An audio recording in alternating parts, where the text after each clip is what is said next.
Friends, welcome back to our channel Portal to Study. In this video, we'll see the short answer to and the long answer questions of the chapter 7, that is wave optics, of the question bank. So, let us get on to the first question. The first question here is explain reflection of light at a plane surface with the help of neat ray diagram. अब इसका मतलब हम देख लेंगे पहले, क्योंकि हमने 11th में भी रिफ्लेक्शन पढ़े हुए। हमने 11th में रिफ्लेक्शन क्या पढ़े थे कि एक कोई सरफेस रहेगा, उस पर लाइट आएंगी और वो रिफ्लेक्ट हो जाएंगी, और रिफ्लेक्ट होने में कंडीशंस क्या रहेंगे कि angle of incidence will be equal to angle of reflection. मतलब जितना एंगल ऑफ इंसिडेंस रहेगा वही एंगल ऑफ रिफ्लेक्शन रहेगा। तो हमको, और सेकंड पॉइंट उसमें सेकंड पोस्टुलेट ये रहेगा कि the incident ray, reflected ray and the normal will lie in the same plane, मतलब तीनों रेज सेम प्लेन में रहेंगे। तो हमको बस यही दो पोस्टुलेट्स हाइजीन्स थ्योरी यूज करके प्रूफ करना है। यहाँ पर यही दो पोस्टुलेट, सॉरी। तो हम यहाँ पर स्टार्ट करते हैं। अब हम पहले इसका डायग्राम बनाएंगे। अब डायग्राम दिखने में बहुत भयानक दिख रहा है, लेकिन ये कुछ है नहीं इसमें। अब हम देखेंगे, हमने रिफ्लेक्शन में क्या पढ़े थे बेसिकली 11th में, कि एक रे आएंगी, जितना उसका इंसिडेंट एंगल रहेगा उतना ही रिफ्लेक्टेड एंगल रहेगा। तो हम बना लेंगे यहाँ पर फिर से। ये एक सरफेस है, रिफ्लेक्टिंग सरफेस, ये हमारी इंसिडेंट रे आ रही है। अभी हम पहले, अब हम उसमें एक ही इंसिडेंट रे बनाते हैं। अब हम 11 से 12 में आ गए, तो हम एक इंसिडेंट रे की जगह दो इंसिडेंट रे बनाएंगे। तो हम यहाँ पे बना रहे दो incident ray, right. Incident ray यहाँ तक गिरेंगे। तो अब ये दो इंसिडेंट रे हो गए, तो ये हम पॉइंट को नाम दे देंगे ए, इसको पॉइंट नाम दे देंगे बी, राइट। अब दो इंसिडेंट रे आ रही। अब हमने पढ़े एक कंसेप्ट, ये हमारा plane wave front. Plane wave front क्या होगा, हम जैसा नेक्स्ट स्लाइड में देखेंगे। ये हमारा स्पेरिकल वेव फ्रंट है, या फिर स्पेरिकल सोर्स है, और ये प्लेन सोर्स से आ रहा है, तो ये वेव फ्रंट बन रहा है। तो वेव फ्रंट क्या होता है हमारा, कि एक every point on the wavefront act as secondary source बोलते हैं हम। तो अब अगर ये लाइट आ रही है, तो ये पॉइंट एक सोर्स के जैसा काम कर रहा है। तो हम इसमें क्या करते हैं कि लाइट की स्पीड जितनी है उतना उसका सर्कल बनाते हैं। तो यहाँ पर लाइट की स्पीड है v, तो वो डेल्टा टी या फिर टी टाइम में आगे जाएंगे कुछ ना कुछ। तो वो हम यहाँ पे ले रहे हैं टी टाइम में। तो उसका डिस्टेंस कितना हम रेडियस बनाएंगे, डिस्टेंस वेलोसिटी हमारे पास फॉर्मूला डिस्टेंस अपॉन टाइम। तो डिस्टेंस कितना आएगा वीटी। तो हम ये वीटी रेडियस का सर्कल बनाते हैं, और ये सर्कल वेव फ्रंट होता है, और वो वेव फ्रंट का हर पॉइंट सेकेंडरी सोर्स के साथ ऐड करता बोलते हैं, बराबर। और हम ये देखने का पॉइंट यहाँ पर कि ये जो इंसिडेंट लाइट रे है, अगर हम इसको एक्सटेंड करें तो इसके और वेव फ्रंट के बीच में का एंगल कितना है, 90। तो ये पॉइंट याद रखने का यहाँ पर कि रे और वेव फ्रंट का एंगल हमेशा हमारा होगा 90 डिग्री। हम आ जाते हैं वापस हमारे पास। ये हमने दो रे बनाए। अब जैसा हमने यहाँ पर देखे थे सेकेंड इसमें, कि ये रेज कैसे है, पैरेलल रेज है। अब यहाँ पे हमने लिए थोड़े स्लांट रेज। तो इसका हमको, अगर हमने ये पॉइंट लिए कि ये रे ए पॉइंट तक पहुंच रहे, और ये रे फॉर एग्जांपल ए पॉइंट तक कुछ एक टी टाइम में पहुंच रहे, और ये रे बी पे, ये इसका ट्रेवलिंग पाथ ज्यादा है।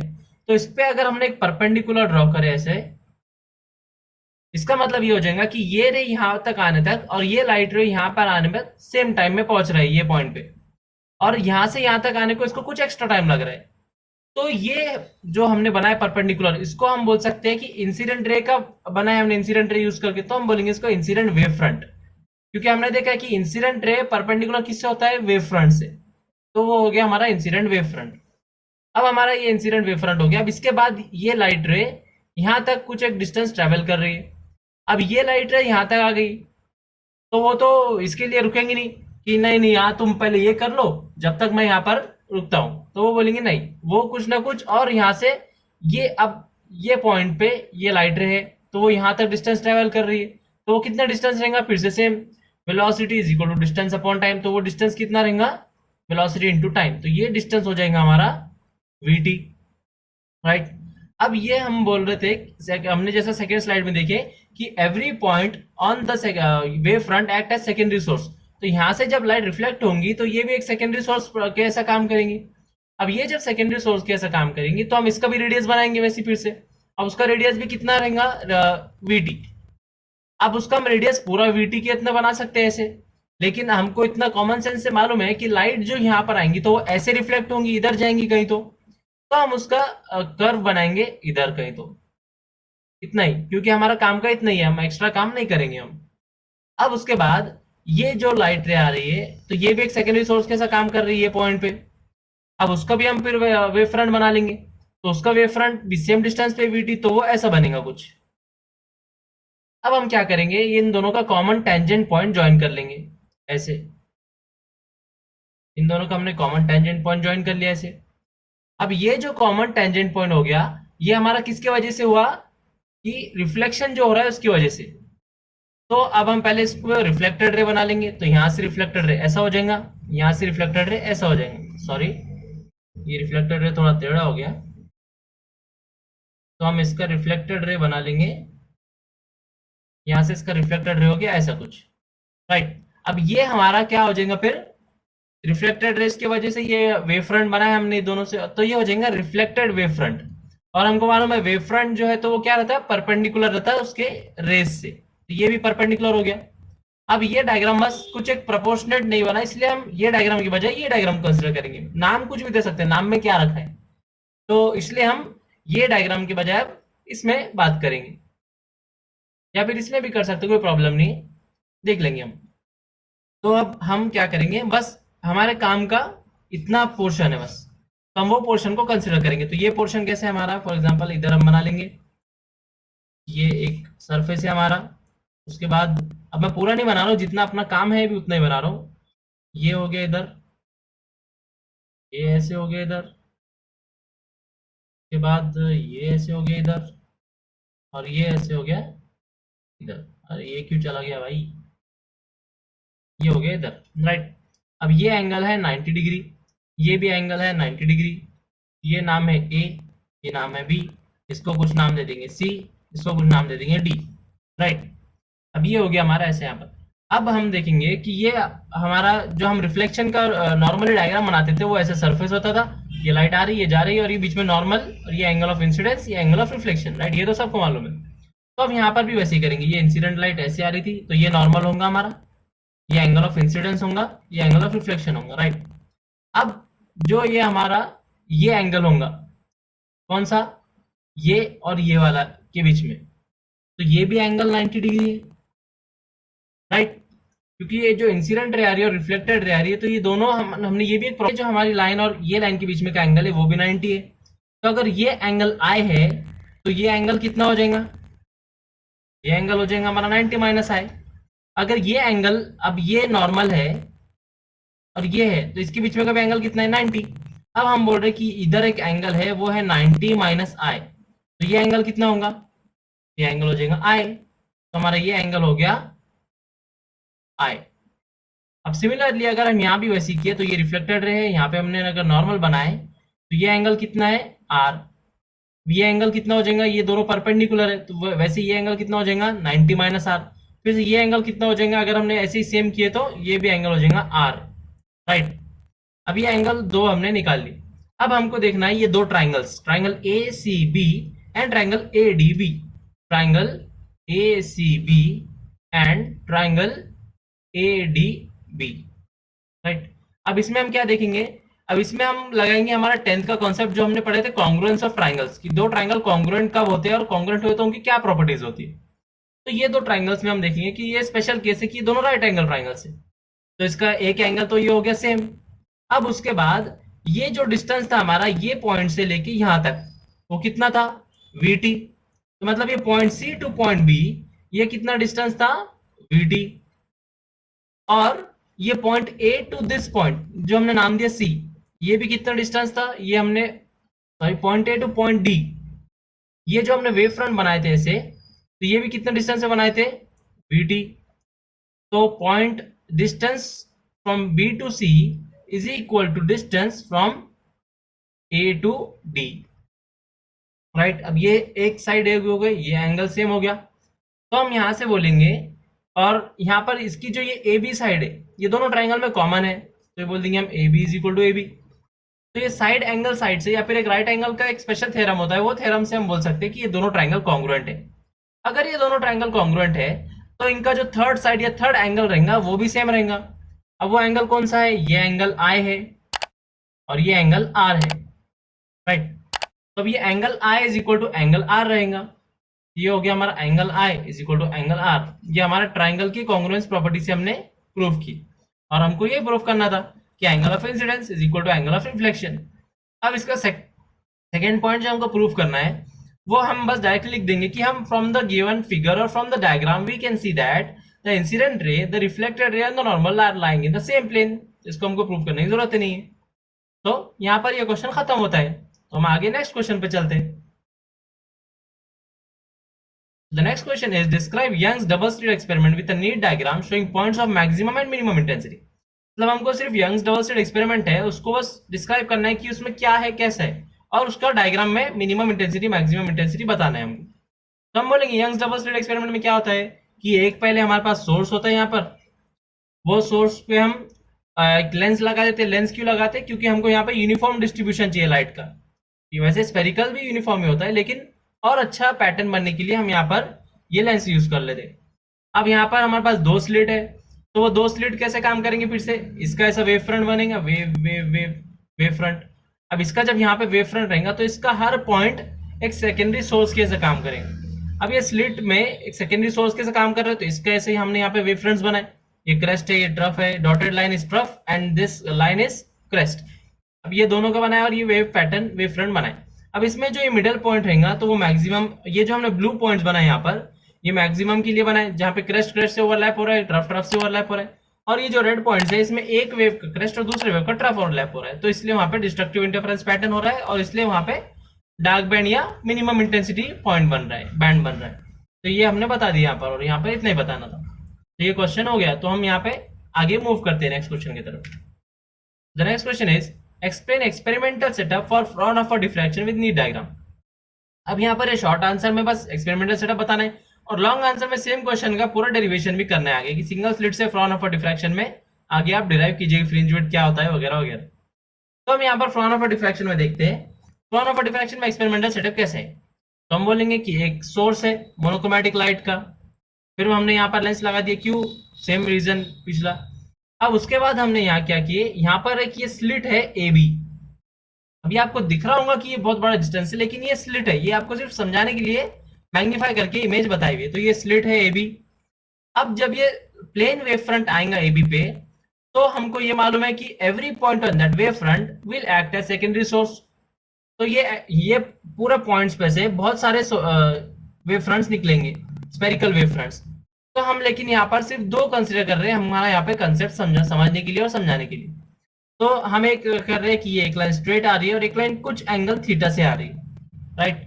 तो एक्सपेरिमेंटल सेटअप में हम ये बोलेंगे कि इसके बाद हमने और एक यहाँ पर लेंस पुट किए ये सब लाइंस को फोकस करने के लिए। तो ये जो स्ट्रेट लाइंस आ रहे थे तो वो फोकस हो रहे पॉइंट P0 पे, और ये जो कुछ एंगल थीटा पे जा रहे थे वो किधर फोकस हो रहे हैं? पॉइंट P पे, राइट।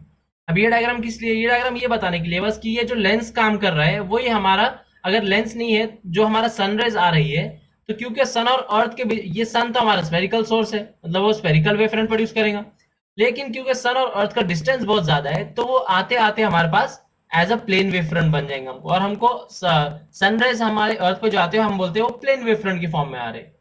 तो यहाँ पर लेंस हमारा वही काम कर दे रहे हैं कि हमारा तो डिस्टेंस उतना नहीं बढ़ा रहे, तो हम बोलेंगे कि लेंस ये काम कर रहे हैं, और लेंस ये काम कर रहे हैं इसलिए हम क्या बोलेंगे? This distance is very large, right, capital D. तो अब हम, ये हो गया हमारा क्वेश्चन यहाँ पर। तो हम चलते हैं नेक्स्ट क्वेश्चन की तरफ। The next question is numerical. Next one is distance between two bright fringes in a biprism experiment had wavelength 6000 angstrom unit and उनका difference कितना है? 0.32 millimeter. By how much will the distance change if the light of wavelength 4800 angstrom is used? मतलब अब यहाँ पर हम बोल रहे हैं कि दो ब्राइट फ्रिंजेस, अगर हम कंसिडर करें ये bright fringe, central bright fringe और ये ब्राइट फ्रिंज, तो इन दोनों के बीच में का डिस्टेंस कितना है? 0.32 mm। तब जब लाइट हमने 6000 एंगस्ट्रॉम की यूज करें, मतलब नियरली रेड लाइट की, और अगर हम हमारे लाइट के नीचे आए जो हमको सीरियस मालूम है विबग्योर, मतलब हम वॉयलेट कलर या फिर ब्लू कलर की तरफ आए, तो ये हो जाएगा 4800 एंगस्ट्रॉम, 4800 एंगस्ट्रॉम। तो हमने वो यूज किया लाइट, तो वो ये डिस्टेंस कितना चेंज होगा?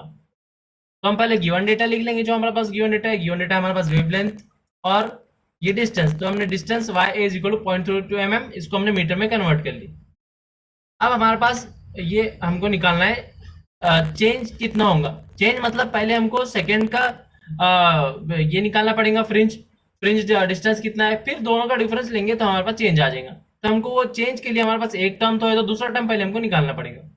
तो हमारे पास ये फॉर्मूला है कि y माइनस वाई भी निकालना है हमारे पास, तो हमारा फॉर्मूला है y a lambda b is equal to y b lambda a, या फिर हम सिंपली बोल सकते कि y is inversely proportional to lambda.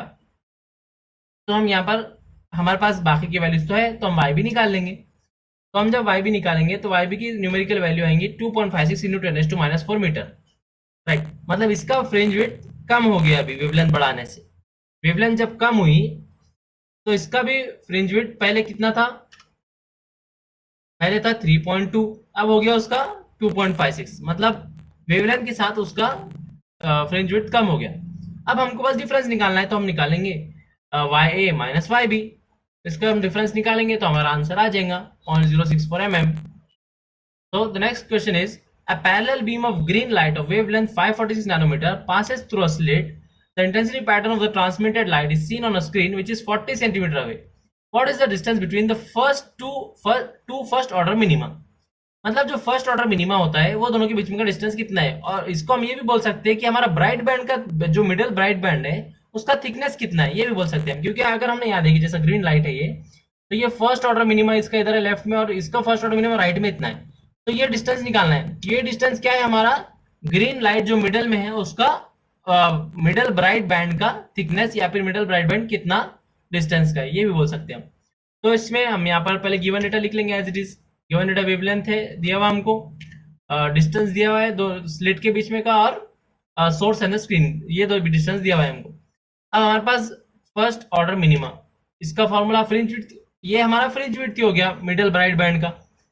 या फिर हम बोलेंगे कि अगर ये मिडल ब्राइट बैंड है तो इससे लेफ्ट में ये होता है लैम्बडा डी बाई ए, और इससे राइट में भी ये होगा लैम्बडा डी बाई ए। तो हमको ये निकालना है कि ये दोनों के बीच में का डिस्टेंस, तो ये दोनों के बीच में का डिस्टेंस क्या होगा, ये डिस्टेंस प्लस ये डिस्टेंस, ये हो जाएगा lambda d by a plus lambda d by a, तो ये क्या हो जाएगा 2 लैम्बडा डी बाई ए। तो बस इसमें हम वैल्यूज पुट करेंगे और हमारा आंसर इधर आ जाएंगे ऐसे। So let us move on to the next question. The next question is, in front of a diffraction by a narrow slit, if a screen is placed at a distance this from the lens to obtain a diffraction pattern, if the slit width is 0.2 mm and the first minimum is 5 mm on either side of the central maximum, find the wavelength of light. अब यहाँ पर भी हम same use करेंगे कि हमको क्या बोला है कि फर्स्ट मिनिमम कहाँ पर है 5 मिलीमीटर पर either side of central maximum. मतलब अगर सेंट्रल मैक्सिमम यहाँ पर है तो इसके फर्स्ट मिनिमम किधर है, इसके लेफ्ट साइड में 5 mm पे और राइट साइड में 5 mm पे, राइट। तो हमारा फ्रिंज विड्थ कितना हो गया टोटल, ये 10 mm, 5 mm प्लस 5 mm। तो हम फ्रिंज विड्थ का फॉर्मूला यूज करके वेवलेंथ निकाल लेंगे। यहाँ पर पहले गिवन डेटा लिख लेंगे एज इट इज।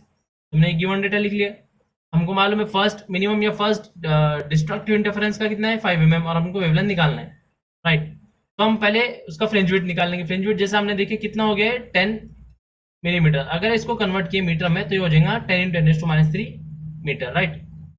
तो हम फिर से हमारा फ्रिंज विड्थ का फॉर्मूला यूज कर लेंगे और हमको लैम्बडा निकालना है, तो हम लैम्बडा कैलकुलेशन करके निकालेंगे तो आएगा हमारा 5000 एंगस्ट्रॉम यूनिट। तो ये आ गया हमारा लैम्बडा और हमको ये निकालना था। So now let us move on to the next question. Next question is a long answer question. So this question is, describe geometry of Young's double slit experiment with the help of a ray diagram. What is fringe width? Obtain expression of it. Write the conditions for constructive as well as destructive interference. तो जैसे हमने Young's double slit experiment में short answer part 2 में describe किए वैसे ही describe करना है।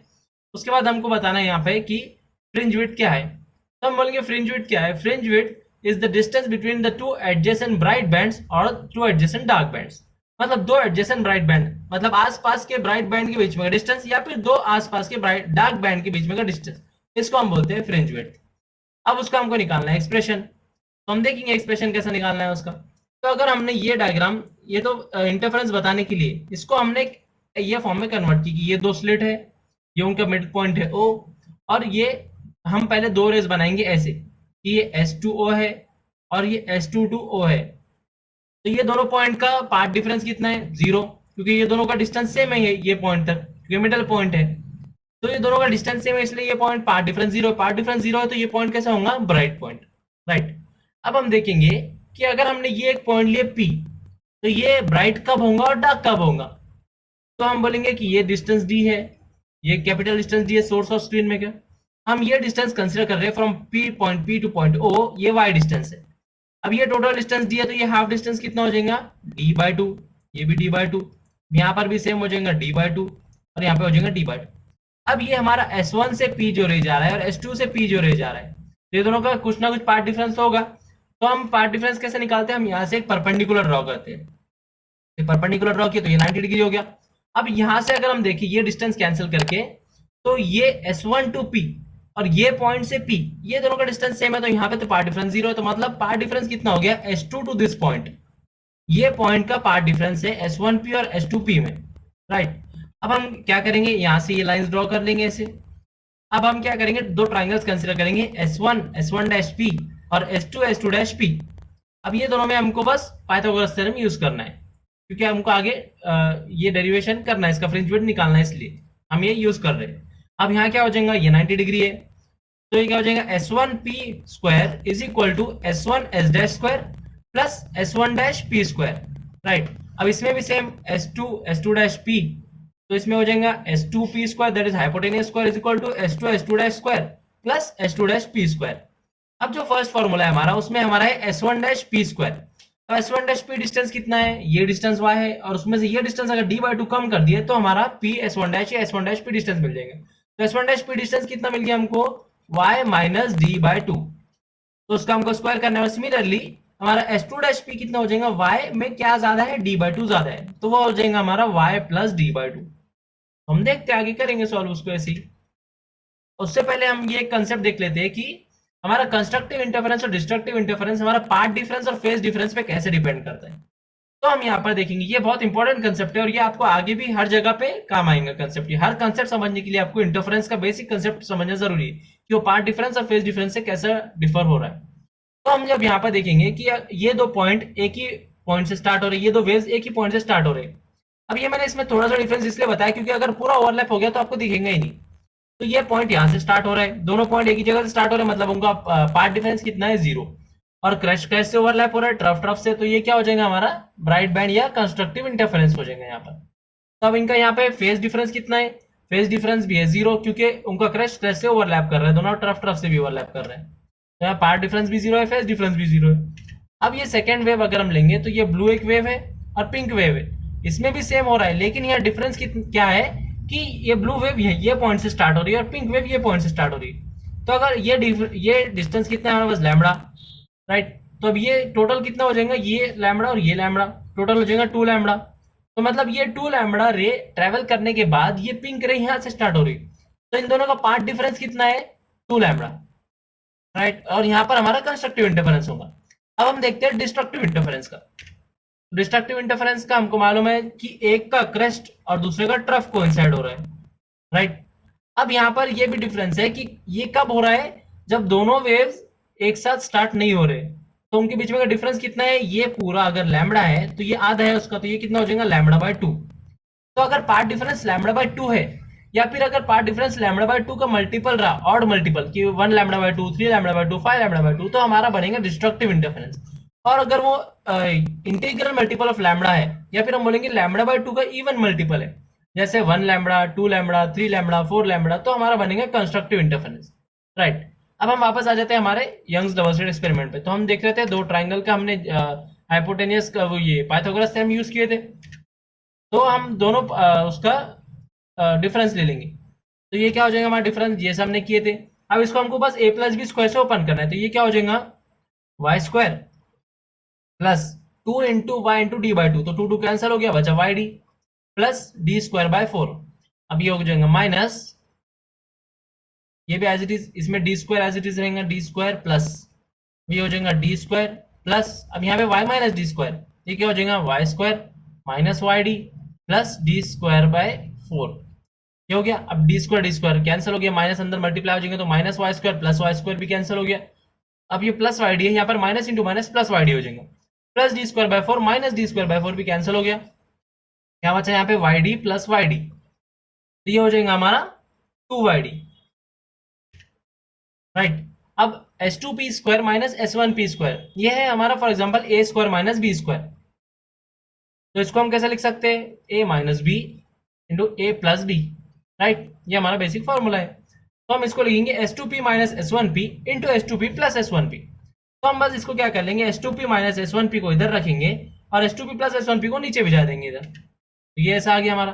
और S2P माइनस S1P क्या है हमारा, ये हमारा पाथ डिफरेंस, हम इसको डिनोट करेंगे डेल्टा एल से, और ये हमारा S2P प्लस S1P इधर लिख दिया। और जो हमारा डायग्राम था, हम डायग्राम पे वापस आते हैं। ये जो हमारा डायग्राम था, तो हमारा S2P माइनस S1P क्या था, पार्ट डिफरेंस था, ये तो देख लिया हमने। अब इसके बाद हमको ये देखना है कि S2P प्लस S1P ये डिस्टेंस निकालना है हमको। तो अब हमारा ये जो डिस्टेंस होता है स्मॉल d, ये होता है of the order of wavelength, मतलब 10⁻⁷ मीटर। फॉर एग्जांपल हम अगर 5000 एंगस्ट्रॉम कंसीडर किए तो 5 × 10⁻⁷ मीटर, मतलब बहुत छोटा। और ये डिस्टेंस अगर डी कुछ मीटर्स में भी कंसीडर किया हमने कि फॉर एग्जांपल 5 मीटर या 10 मीटर्स, तो ये डिस्टेंस बहुत ज्यादा ये डिस्टेंस है, तो हम बोलेंगे capital D is very very greater than small D, right. अब अगर ये डिस्टेंस बहुत ज्यादा है, तो हम जब देखेंगे कि ये पॉइंट से ये डिस्टेंस और ये पॉइंट से ये डिस्टेंस, तो अगर ये सोर्स टू स्क्रीन डिस्टेंस बहुत ज्यादा है, तो हमको ऐसा लगेगा कि S1P और S2P भी इक्वल टू डी है, दोनों भी। जैसे हम अगर कंसीडर किए पॉइंट कि ये सन है, सन के रेस अर्थ पे आ रहे, तो ये सन के रेस ऐसे आ रहे अर्थ पे प्लेन वेव फ्रंट के फॉर्म में। तो अगर ये पॉइंट पे हम कंसीडर किए और ये पॉइंट पे कंसीडर किए, तो हमको दिख रहा है कि ये पॉइंट पे लाइट रे ने ज्यादा ट्रेवल किया है और ये पॉइंट पे कम ट्रेवल किया है। तो लेकिन हम ऐसा नहीं बोलते कि सन की रेस जो आ रहे हैं वो एक पॉइंट पे ज्यादा डिस्टेंस ट्रेवल कर रहे हैं, एक पॉइंट पे कम ट्रेवल कर रहे हैं। फॉर एग्जाम्पल, अभी उसकी एग्जैक्ट वैल्यू तो मैं नहीं बोल रहा हूँ, 1 लाख किलोमीटर फॉर एग्जाम्पल उन्होंने ट्रेवल किए। तो अगर 1 लाख किलोमीटर ट्रेवल किए, तो अगर हम बोल रहे हैं कि ये डिस्टेंस और ये डिस्टेंस 1 किलोमीटर दूर है, तो 1 लाख किलोमीटर ये पॉइंट तक वो 1 लाख किलोमीटर आएंगे, और ये पॉइंट पे 1 लाख 1 किलोमीटर। तो 1 लाख किलोमीटर के सामने 1 किलोमीटर बहुत छोटी वैल्यू है, तो उसको हम नेग्लेक्ट भी कर सकते। तो हम बोलेंगे कि ये लाइट रेज या फिर सन रेज अर्थ पे 1 लाख किलोमीटर ट्रेवल करके पहुंच रही है। तो हम जैसे उसको एक कांस्टेंट नंबर 1 लाख किलोमीटर दे रहे हैं, तो यहाँ पर हमारा सोर्स से स्क्रीन का डिस्टेंस कितना है, कैपिटल डी। तो हम बोलेंगे S1P is also equal to capital D and S2P is also equal to capital D. तो हम आ जाएंगे वापस से यहाँ पर हमारा ये आ गया S1P और S2P, हम क्या बोलेंगे, दोनों इक्वल टू डी है, तो ये d प्लस डी कितना हो जाएगा, 2d, राइट। तो हम S2 प्लस S1P की जगह क्या यूज करेंगे, 2d। तो हमने यहाँ पर लिख दिया 2d उसकी जगह। तो ये हमारा ये हो गया कि part difference is 2yd upon 2d, तो 2d कैंसिल हो गया, तो yd अपॉन d आ गया हमारा यहाँ पर। अब आगे हम देखेंगे कि कंडीशन फॉर कंस्ट्रक्टिव इंटरफेरेंस और डिस्ट्रक्टिव इंटरफेरेंस कैसे होंगे। तो हमको जैसे मालूम है कि कंस्ट्रक्टिव इंटरफेरेंस हमने डायग्राम से भी देखी कि कंस्ट्रक्टिव इंटरफेरेंस कब आएगा, जब उनके बीच में का पार्ट डिफरेंस 0 हो, या फिर even multiple of lambda by 2, या फिर इंटीग्रल मल्टीपल ऑफ लैम्डा, ये होना चाहिए। तो हम वही लिख लेंगे यहाँ पर कि पार्ट डिफरेंस यहाँ पर कब रहेगा, जब उनका पार्ट डिफरेंस कितना होगा, integral multiple of lambda, 1 lambda 2 lambda 3 lambda, इतना पार्ट डिफरेंस हुआ तो वो हमारा कंस्ट्रक्टिव इंटरफेरेंस बनेगा। ये हमने डायग्राम से भी देख ली। तो ये कैसे हो जाएगा हमारा, ये yn is D by D, तो ये डी बाई डी उधर जाएगा तो ऊपर कैपिटल डी नीचे स्मॉल डी हो जाएगा, राइट। अब डार्क फ्रिंज के लिए हमने क्या देखिए कि उनका पार्ट डिफरेंस कितना होना चाहिए, multiple of odd multiple of lambda by 2 होना चाहिए। तो odd multiple of lambda by 2 की जगह हमने ये फॉर्मूला लिख ली, क्योंकि हमने यहाँ एन अगर कुछ भी पुट करे तो हमारा odd multiple of lambda by 2 मिलेंगे हमको। सिमिलरली हम यहाँ पर yn का फॉर्मूला निकाल लेंगे, हमारे पास yn का फॉर्मूला आ गया n - 1/2 lambda D by D. अब आगे फ्रिंज विड्थ मतलब क्या बोले थे हमने कि फ्रिंज विड्थ क्या होता है कि दो bright band consecutive bright band या दो कॉन्सिक्यूटिव डार्क बैंड के बीच में का डिस्टेंस। तो फ्रिंज विड्थ क्या बोलेंगे हम, डेल्टा वाई। दैट मींस एक वाई जो आगे का ब्राइट बैंड है या जो आगे का डार्क बैंड है माइनस उसके पीछे का ब्राइट बैंड या पीछे का डार्क बैंड।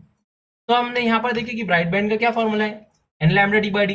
तो हम यहाँ पर एक n = 2 और n = 1 रख के देख लेंगे, 2 - 1 करेंगे तो हमको फ्रिंज विड्थ मिलनी चाहिए। तो हम यहाँ पर जब 2 रखेंगे तो ये क्या हो जाएगा, 2 lambda D by D minus 1 lambda D by D. तो ये कितना हो जाएगा, लैम्डा डी बाई डी। ये हमारी फ्रिंज विड्थ आ गई। अब हम डार्क बैंड का भी आना चाहिए वही फ्रिंज विड्थ, तो हम देखते हैं यहाँ पर हमने n = 2 पुट कर दिया, तो ये मिलेगा 2 - 1/2, तो ये होगा 3/2 लैम्डा डी बाई डी। हम यहाँ पे n = 1 पुट कर दिए, तो ये हमारा हो जाएगा 1/2 लैम्डा डी बाई डी। अब ये दोनों का सब्सट्रैक्शन अगर हमने लिए तो 3/2 - 1/2 इज 1, तो वो आ जाएगा हमारा लैम्डा डी बाई डी। तो दोनों का हमारा सेम आ गया, मतलब हमारा फ्रिंज विड्थ की वैल्यू होंगी लैम्डा डी बाई डी। ये हो गया हमारा फ्रिंज विड्थ की value lambda D by D. हो गया, इतना ही क्वेश्चन था हमारा। अब हम देखेंगे नेक्स्ट क्वेश्चन। नेक्स्ट क्वेश्चन क्या है हमारा, frown of a diffraction explain करना है हमको सिंगल स्लिट से, और उसका सेंट्रल ब्राइट फ्रिंज का विड्थ निकालना है। अब सेंट्रल ब्राइट फ्रिंज क्यों बोला, क्योंकि डिफ्रैक्शन में हमारे यहाँ पर सेंट्रल ब्राइट फ्रिंज मिलेंगे, उसके बाद उसके जो फ्रिंजेस है उनकी थिकनेस कम कम कम होते रहेंगे, राइट। सेंट्रल ब्राइटेस्ट फ्रिंज मिलेंगे, उसके बाद कम कम उनका होते रहेंगे।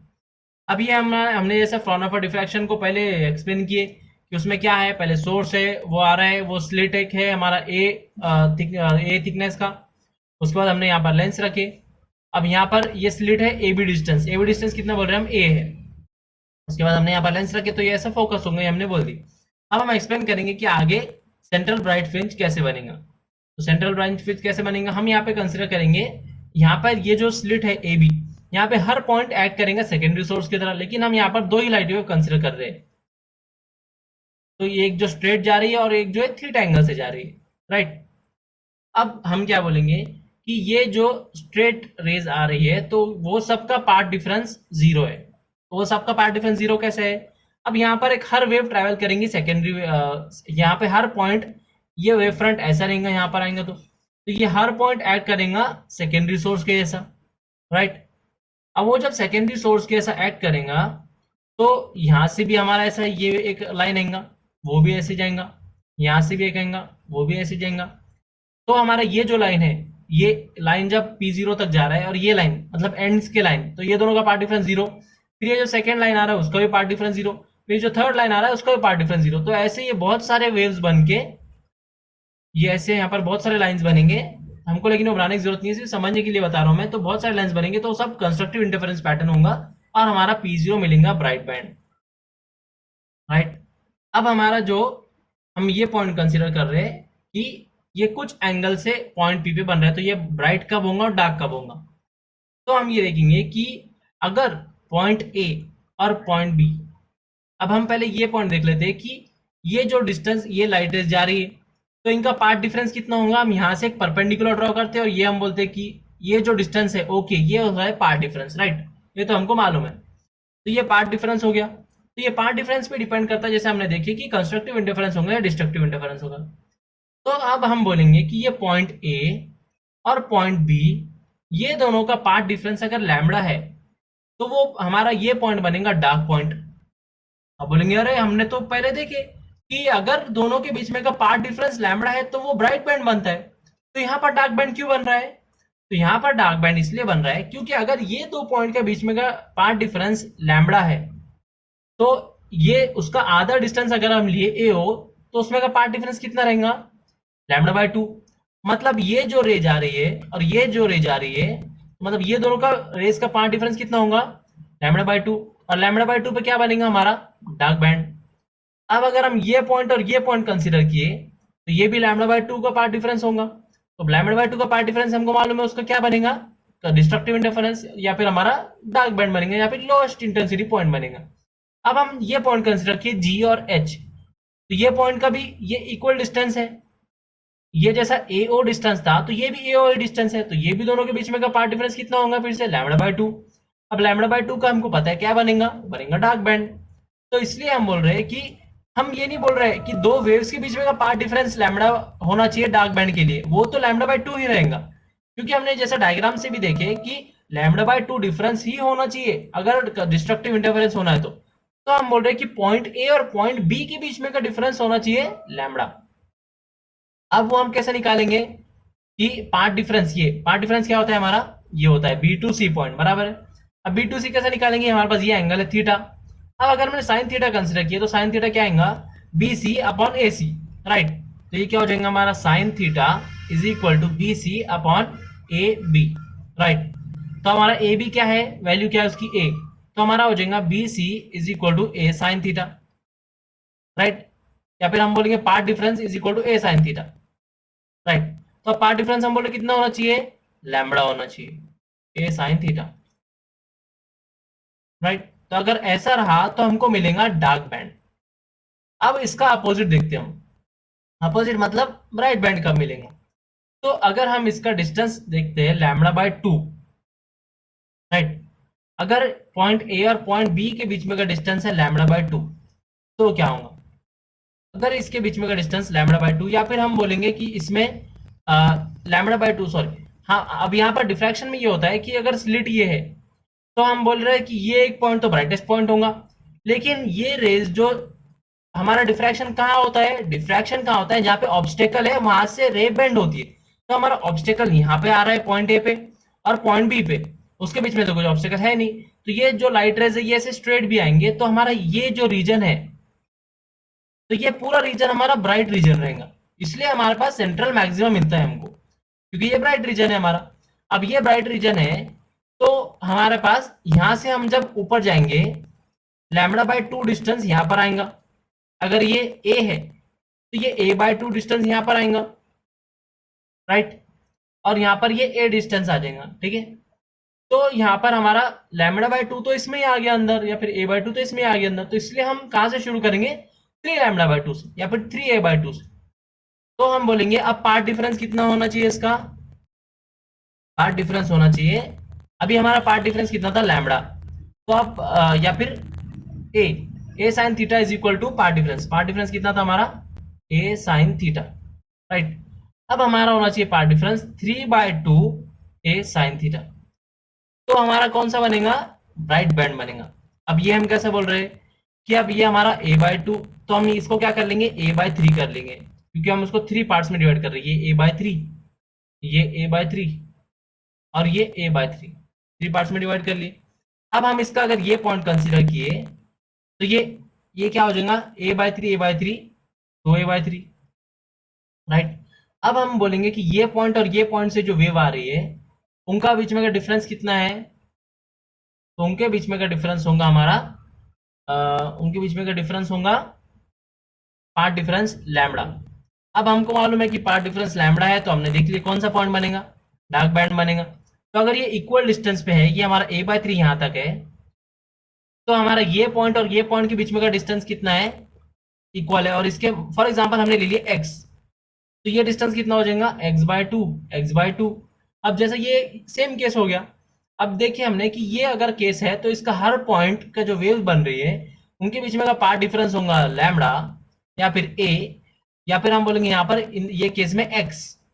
तो ये पार्ट डिफरेंस अगर x हुआ तो हम बोलेंगे यहाँ पर डार्क बैंड ही बनेगा, डिस्ट्रक्टिव इंटरफेरेंस होगा। तो ये पॉइंट और ये पॉइंट अगर आगे जाएगा तो उनके बीच में का पार्ट डिफरेंस होगा x, तो वो बनेगा हमारा डार्क बैंड। अब इसी से हम ऐसा कर सकते हैं कि इसमें जितने भी पॉइंट्स है यहाँ से यहाँ तक और यहाँ से यहाँ तक, तो ये एक दूसरे के साथ डिस्ट्रक्टिव इंटरफेरेंस बन के एक दूसरे को खत्म कर दे रहे, राइट, मतलब डार्क बैंड ही डार्क बैंड, डार्क बैंड ही डार्क बैंड बन रहे पूरे। अब लेकिन ये डिस्टेंस बच रहा है इतना, मतलब ये भी सोर्सेस है, लास्ट जो a/3 डिस्टेंस है हमारा वो भी उसमें भी बहुत सारे पॉइंट सोर्सेस रहेंगे। अब वो सोर्सेस क्या बनाएंगे, फिर वो सोर्सेस बनाएंगे हमारा ब्राइट बैंड। अब वो सोर्सेस ब्राइट बैंड बनाएंगे तो उनका ब्राइट पॉइंट बनेगा या फिर ब्राइट रीजन बनेगा, लेकिन वो ब्राइट रीजन कम थिकनेस या कम विड्थ का बनेगा। जैसे हम डिफ्रैक्शन पैटर्न में देखते हैं, हमने न्यूमेरिकल में भी जो डायग्राम देखे थे, रेड लाइट और ग्रीन लाइट से जो डिफ्रैक्शन पैटर्न बना, उसमें मिडल ब्राइटेस्ट बैंड बना, या फिर उसकी विड्थ ज्यादा थी, उसके बाद विड्थ कम होती गई।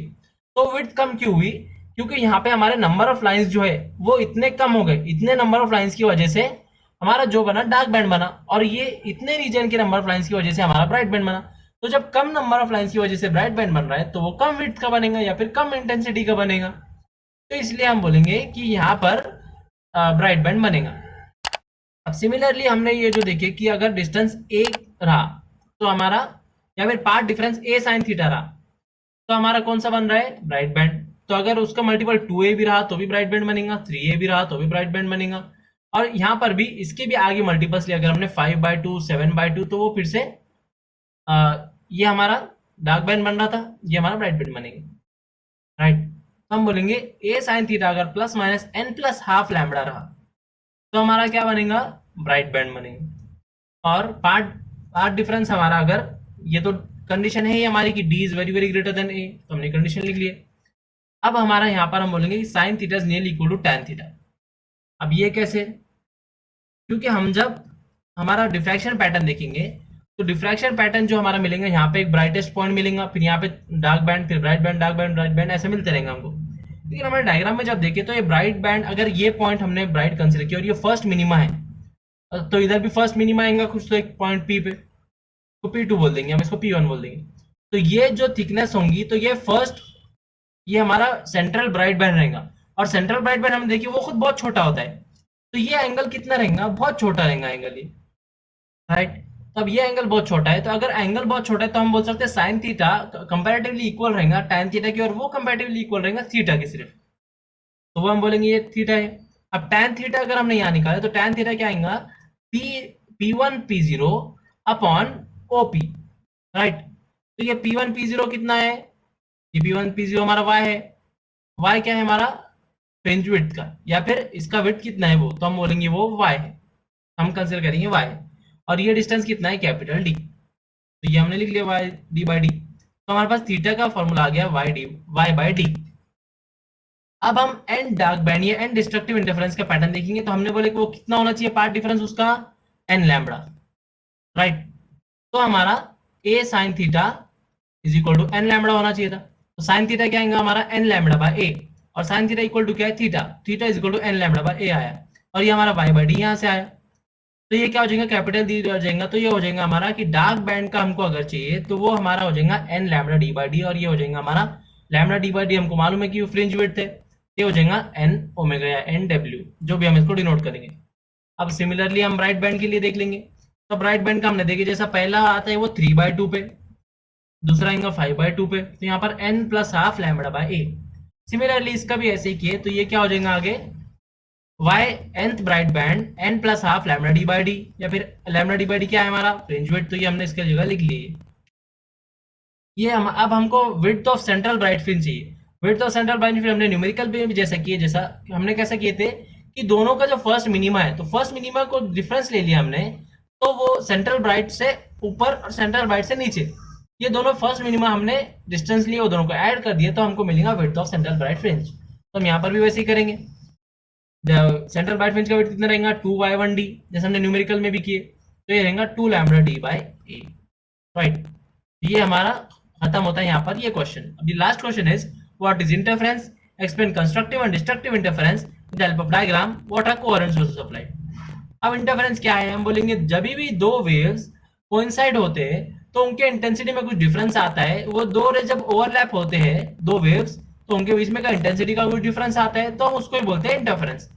अब वो कैसा ओवरलैप होते हैं उस पर डिपेंड करता है कि वो कंस्ट्रक्टिव इंटरफेरेंस होगा, चाहे ब्राइट बैंड बनाएंगे, या डिस्ट्रक्टिव इंटरफेरेंस होगा, या फिर वो डार्क बैंड या डार्क पॉइंट बनाएंगे, राइट। ये हमारा इंटरफेरेंस।